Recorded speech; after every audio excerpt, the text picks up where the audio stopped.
So the seawater came on the medium. It was flooded, so they brought boats right in. The ships were at a distance. The boats conveyed the African from here into the ships. Actually, the water itself has gone far. That is natural due to the earth movement. When the Portuguese came in first, actually they were to ivory and spices trade. So the gate from here, from here, up to the last stage there, was a little bit wider. But in the early 16th centuries, when they started with the human trade, they narrowed the gate in what you see now. They suggested to take one person at a time. They said nobody could run from here. But they also captured tall and fat Africans. But if you walk from Kumasi to this place, Tamale, Burkina Faso to this place, you keep in that area for 2 months. We still fat again, brothers and sisters. We behave like this. So of the pastor. Everybody. From this very entrance, Portuguese sent all their slaves to Brazil. That was what they sold in Brazil. That sent theirs to Suriname, Caribbean, Haiti, West Indies, Java, Guyana, other places. British used Cape Coast Castle, so they sent this to the Americas. They were upon England, Jamaica, and other places, Bristol, and other places. That's what we see. Africans scattered all over the world until Africa is divided. Now, these things we see here, the Africans that were taken from the dungeons, sadly they couldn't come back again. But today we are fortunate that they come from the USA, from the Caribbean, Jamaica to the dungeons here. They're sharing this sad story. They put some of this flowers here to mourn our ancestors. They put them by the African, the diaspora. So it became a gate of no return at that time, but today it's no more, so let's return. The door, for a day, they stayed from morning up evening just to discipline them. But because the cell was for them, look at the windows. It has been well ventilated. Nobody died in the cell. Look at the door, you can see through. But from here we shall all enter the other one. They put the skull and the crossbones over it. And they made it for you and I, our great grandmothers and fathers. Lot different. Africans, the captive Africans.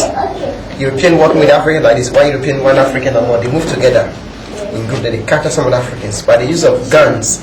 And there were Africans called slave raiders, just like armed robbers of today. These people had guns, powder, tobacco, and that they move together in a group like this. They go to far places. They burn African houses, kidnap the fellow Africans at gunpoint, sold them to mother men. They also sold them to the Europeans on the coast in exchange for these same weapons, tobacco, clothing, mirror, other things. And then there were intertribal wars. Long before the coming of the Europeans, African tribes had wars all over the place. But believe me, they had no guns to fight. You shall get out, don't worry. They have no guns to fight. And when the Europeans came in, situation changed. They brought all the guns, the gunpowder, they gave them to the African tribes who were already into war. So whenever they go to the war, with the smaller tribes go to the war with the bigger tribes. The weaker tribes were defeated. They were taken as prisoners of war, sold them to the Europeans in exchange for the same weapons. So what's an effect of wars in brought in most of the slaves? So the slaves that the Europeans kept in, on daily basis, some were fighting for their freedom.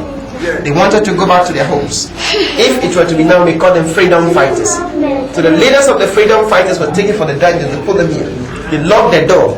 They stay here up to the time they killed them. So they were starved to death. No food, no water till death. Because the cell was not for them. Look around. No window. Look how we are sweating here. Look at the door. All the doors are original. There's a symbol on top that was put there by the Dutch. Original door. Exactly so. I mean, if you enter this place before you move out, no life again. Actually, let's move out.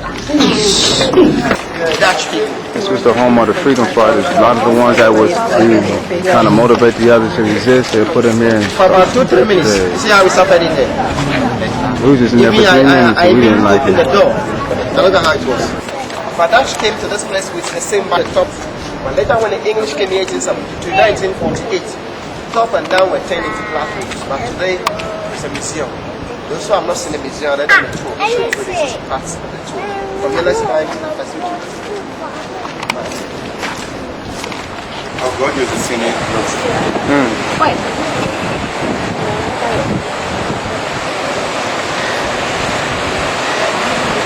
Wow.